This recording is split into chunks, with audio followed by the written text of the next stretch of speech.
আজকের ভিডিওতে নিয়ে আসলাম 50,000 টাকা বাজেট সেগমেন্টে চারটা সেরা ফোন, যেখানে আমি ক্যামেরা সেন্ট্রিক ফোন রেখেছি, পারফরমেন্স সেন্ট্রিক এবং অলরাউন্ডার ফোন রেখেছি। সবার আগে নামগুলো বলে দিচ্ছি, নাম শুনে আপনার ভিডিও স্কিপ করেন না।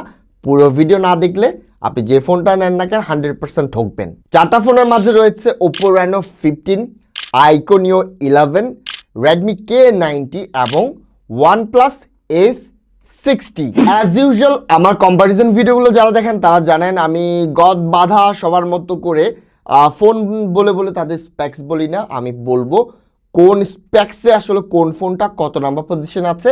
অ্যাজ ইউজুয়াল আমি যা করি, লেটস বিগিন।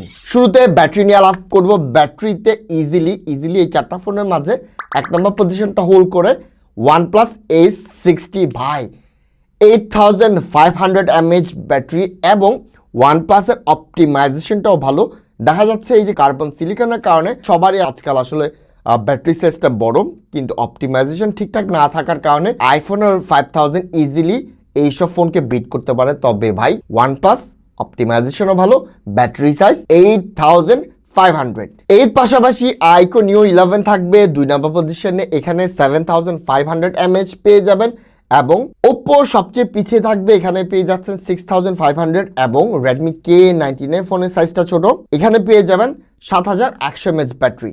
সো ব্যাটারি সেকশনে যদি কম্পেয়ার করি, ইজিলি ওয়ানপ্লাস S60 এক নাম্বার, আইকো 2 নম্বরে, রেডমি 3 নম্বরে এবং ওপ্পো বেশ পিছিয়ে আছে 4 নম্বর পজিশনে। এইবার চলে আসি পারফরমেন্স এবং সফটওয়্যার নিয়ে। দেখেন পারফরমেন্স নিয়ে কথা বললে প্রসেসর হিসেবে আমরা এখানে সবচেয়ে হাই এন্ডের প্রসেসরটা পাচ্ছি ওয়ানপ্লাস S60-তে, যেটা কিনা মাই গড স্ন্যাপড্রাগনের 8 Gen 5 প্রসেসর, যা কিনা লেটেস্ট সবচেয়ে হাই এন্ডের প্রসেসর।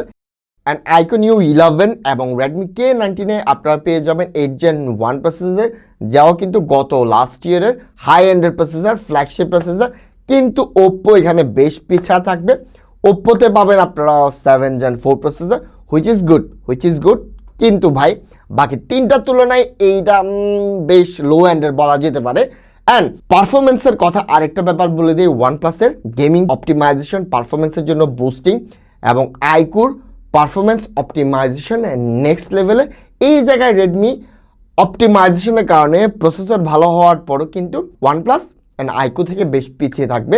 এবং ফোর্থ নিয়ে বলা কিছু নয়, ওপ্পোই ফোর্থ, ওপ্পো বেশ পিছাইয়া, ইনফ্যাক্ট এদের তুলনায় ওপ্পো কিছুই না।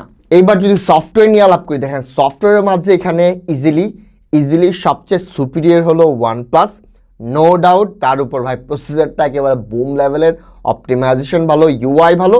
সো পারফরমেন্সে ওয়ানপ্লাসের ধারে কাছেও আসলে এখানে কোনো ফোন নাই। আর 2 নাম্বার আমি যদি সফটওয়্যারটাই আমার হাইলাইটিং পয়েন্ট থাকে, এই দিকে ওপ্পো একটু সামনে এগিয়ে আসবে, কারণ ওপ্পোর ইউআই কিন্তু বেশ ভালো, ওপ্পোর ইউআই নিয়ে আসলে কোনো কমপ্লেন নাই।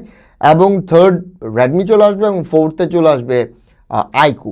সো পারফরমেন্স অ্যান্ড সফটওয়্যারে ইজিলি এক নম্বরে আবার চলে আসতেছে ওয়ানপ্লাস, 2 নম্বরে এখানে চলে আসবে আইকু এবং রেডমি, আর 4 নম্বরে চলে আসতেছে ওপ্পো।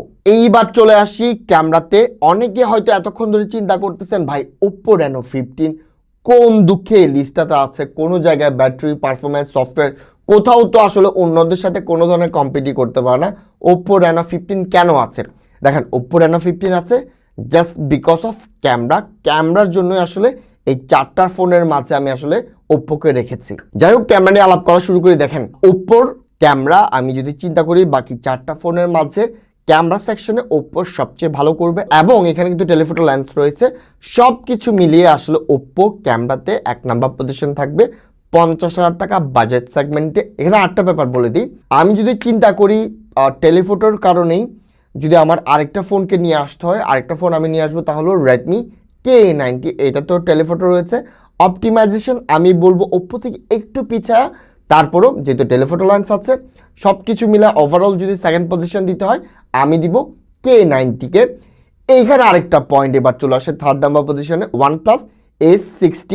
ওয়ানপ্লাসে একটা ভালো ব্যাপার হলো মেইন লেন্স যদি চিন্তা করি, আমি মেইন লেন্স ওপ্পো রেডমি দুইটা থেকে কিন্তু ওয়ানপ্লাসকে আগায় রাখবো, কিন্তু সেলফি অ্যান্ড হলো টেলিফোটো লেন্সটা না থাকার কারণে আমি আসলে ওয়ানপ্লাসকে ওভারঅল 3 নাম্বার পজিশন দিচ্ছি ক্যামেরার জন্য। আর 4 নাম্বার পজিশনে ইজিলি আসলে সবচেয়ে ক্যামেরাতে পিছিয়ে থাকবে আইকু। মেন লেন্স খারাপ না, সেলফিটাও খারাপ না, কিন্তু সমস্যাটা হইলো টেলিফটো লেন্স নাই অ্যান্ড আদার ফোনগুলো ক্যামেরা সেকশনে আইকো থেকে জাস্ট বেটার, ওই কারণেই আইকো 4 নাম্বার পজিশনে। আরেকটা ফোন অনারেবল মেনশন করতেছি, তা হলো আইফোন 14টা নিতে পারেন শুধুমাত্র ভিডিওর জন্য। অন্যান্য সেকশনে শুধুমাত্র ছবি চিন্তা করলে কোনো লিস্টে পড়বে না, তবে ভিডিওর জন্য আমি কিন্তু আইফোন 14টা এই বাজেট সেগমেন্টটা সাজেস্ট করব। সো ওভারঅল একটা ভার্ডিক দিয়ে দেই কোন ফোন আসলে কাদের কেনা উচিত। দেখেন সোজা কথায় যাদের পারপাসটা হলো ক্যামেরার সাথে ক্যামেরা রিলেটেড ছবিটাই বেস্ট লাগবে, পারফরমেন্স নিয়ে অত বেশি বদার্ড না, তাদের জন্য ওপো রেনো 15। এবং ওভারঅল আপনি যদি আমাকে জিজ্ঞেস করেন যে ভাই আমার অলরাউন্ডার ফোন লাগবে, আমার ক্যামেরাটাও অলমোস্ট টপ নচ হওয়া লাগবে, পারফরমেন্সটাও টপ নচ হওয়া লাগবে, সো ওই জায়গাতে আমি আপনাকে সাজেস্ট করবো রেডমি K90। তবে ভাই রেডমি K90 একটা ব্যাপার বলি, ক্যামেরা তো এই বাজেট সেগমেন্টে এটা কিন্তু সেরা না, পারফরমেন্সও এটা সেরা না, ইনফ্যাক্ট এটার ইউআই কিন্তু ভালো না, শাওমির ইউআই ভালো না, আমরা সবাই জানি। সো ওই কারণে আমি বলবো অলরাউন্ডার হিসেবে এইটা কিন্তু অন্যান্য যে কোনো ফোন থেকে পারফরমেন্সও ভালো দিচ্ছে, ক্যামেরাতেও ভালো দিচ্ছে, টেলিফটো লেন্সটাও আছে, ব্যাটারিটাও ভালো, কিন্তু টপ কোথাও নাই আর কি। সো অলরাউন্ডার ফোন হিসেবে রেডমি K90। এইবার চলে আসি OnePlus নিয়ে। দেখেন আমাকে যদি জিজ্ঞেস করে ভাই 50,000 আপনি ফোন কোনটা সাজেস্ট করবেন, আমি চোখ নাক সব কিছু বন্ধ করে বলবো OnePlus S60। ভাই ইউআই ভালো, ব্যাটারি জাইগান্টিক ব্যাটারি, অপটিমাইজেশন ভালো, camera main lens which is very good, তার উপর ভাই প্রসেসর পারফরমেন্স বোম লেভেলের। আর আমরা জানি আসলে OnePlus-এর অপটিমাইজেশন অলওয়েজ ভালো হয়, কিন্তু এই ফোনটা অলওয়েজ আমি সাজেস্ট করলে হয় কি OnePlus নিয়ে অনেক মানুষ ভয় পায়, স্পেশালি গ্রিন লাইনের কারণে, যদিও বা গ্রিন লাইন শুধুমাত্র OnePlus-এ আসে না, সব ফোনে আসে, কিন্তু ভাই ওই যত ঘোষ নন্দ ঘোষের মতো OnePlus তো আসলে OnePlus-এর এই গ্রিন লাইনের ভিকটিম। যাই হোক হোয়াটএভার, যারা আসলে ভয়ে পারফরমেন্সের জন্য OnePlus নিবে না, তাদের জন্যই আসলে আইকো নিউ 11টা চলে আসে, কারণ আইকো নিউ 11-এর পারফরমেন্স, অপটিমাইজেশন এবং আলাদা চিপ থাকার কারণে আইকোর পারফরমেন্স কিন্তু নেক্সট লেভেলের। যারা গ্রিন লাইনে ভয় পান, গ্রিন লাইনের ভয়ে OnePlus নেবেন না, শুধুমাত্র আমি পারফরমেন্সের জন্য তাদেরকে আইকো নিউ 11টা সাজেস্ট করব। সো ভিডিওতে ডিটেলসে সব কিছু বলার চেষ্টা করেছি, কোনো কিছু কমতি থাকলে অবশ্যই কমেন্ট করে জানাবেন এবং চ্যানেলটা অবশ্যই সাবস্ক্রাইব করবেন। এইরকম ভিডিও চাইলে, সাবস্ক্রাইব না আসলে, লাইক কমেন্ট না আসলে ভিডিও বানাবো না। সো ভিডিও শেষ করলাম এখানে, আসসালামু আলাইকুম।